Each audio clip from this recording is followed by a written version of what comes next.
عليكم السلام أحبتي. أهلا وسهلا بكم ببرنامجكم القصص القرآنية، وهذه الحلقة رقم 879، ونحن في الحلقة الثانية من موضوع الضرائب والزكاة، ونتحدث فيها عن الضرائب بقى في دولة ديمقراطية.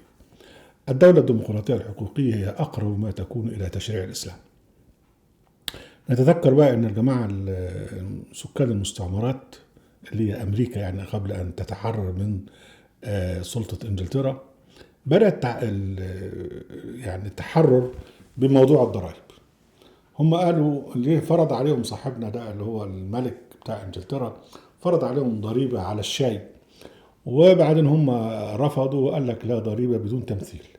يعني إذا كنت عايزين ندفع ضريبة لابد أن يؤخذ رأينا، لابد يكون في ديمقراطية، لابد أن نشارك في السلطة.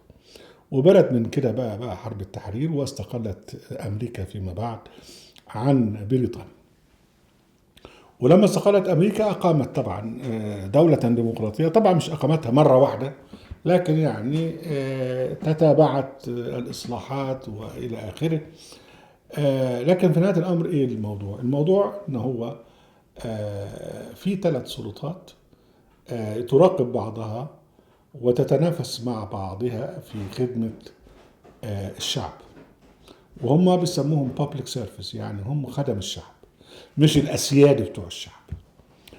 والتوزيع السلطات كالآتي: إن هو السلطة التنفيذية لها طبعا مجالاتها، لكن الذي يمسك بمالية الشعب هو الكونجرس أو الهيئة التي ينتخبها الناس. دول بقى يستطيعوا يقول لك للحاكم، يقول لك لا مش هنديك، فلا بد للحاكم ان هو بقى يستشير مع الكونجرس والسينات الى اخره. وبعد كده في بقى السلطة القضائية بدرجاتها المختلفة، والثلاث سلطات بتتوازن مع بعضها وبتراقب بعضها، وده كله في تنافسا في مصلحة الشعب. طبعا بيختلف الأمر بقى في الدول المستبدة. الدول المستبدة أنا نفتكر أن أحد الأساتذة الكبار الله يرحمه كان راح مستشار لأحد حكام الخليج، يعني عشان خاطر يحدث النظام الحكم بتاعه، فقال له المفروض ان الثروه تبقى كذا. قال يعني ايه؟ يعني اخد الفلوس بتاعتي اديها للناس؟ يعني هو الاعتقاد بتاعه ان الثروه دي بتاعته هو، يعطي من يشاء ويمنع من يشاء.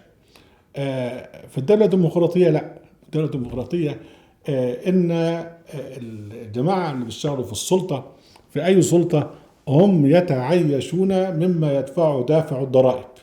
فدافع الضرائب هو اللي بينفق على الرئيس وعلى نائب الرئيس وعلى الجماعة في البيت الأبيض وعلى الجماعة في الكونجرس والجماعة اللي هم في وزارة العدل وفي البوليس وفي الجيش. دول بياكلوا مما يدفعه دافع الضرائب. وفي أي حاجة يقول لك أنت كده يعني يو ار ويستنج، أنت بتضيع فلوس دافع الضرائب.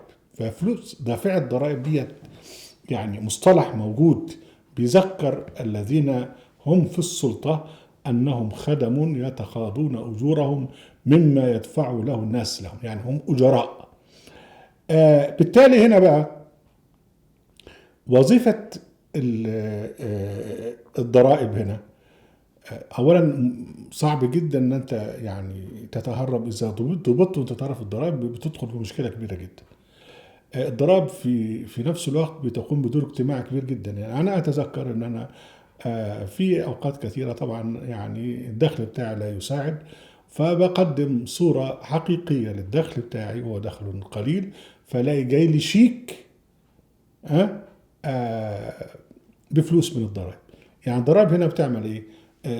بتعمل نوع من انواع التوازن. الواحد الفقير اللي هو بيدفع ضرائب وضرائب قليلة وهو اقل نوع من انواع الدخل، بتديله فلوس. وبتاخدها من مين؟ بتاخدها من الغني. وفي الوقت حاليا ديبيت كبير قوي او حوار كبير قوي في موضوع الضرائب في امريكا، في اللي عمله ترامب الى اخره.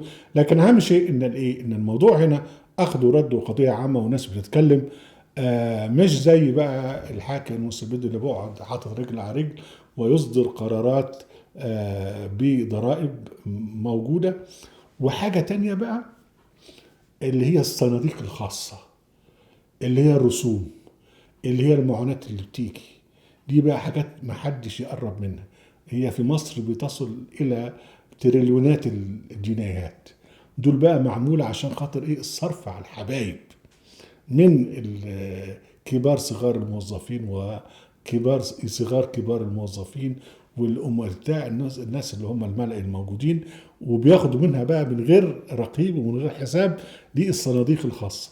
ففرق كبير بين دولة ديمقراطية النظام الضرائبي فيها يعني يحاول إصلاح أحوال المجتمع، وبين دولة مستبدة الملك فيها أو الحاكم فيها المستبد هو الذي يأكل أموال الناس بالباطل.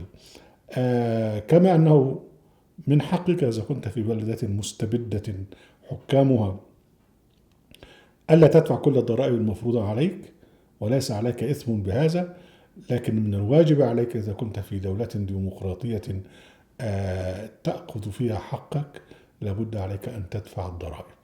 أهلا وسهلا بكم أحبتي في برنامجكم العظات القرآنية وفي قناة القرآن وموقع القرآن. لا تنسوا المشاركة بالشير واللايك، وعليكم السلام.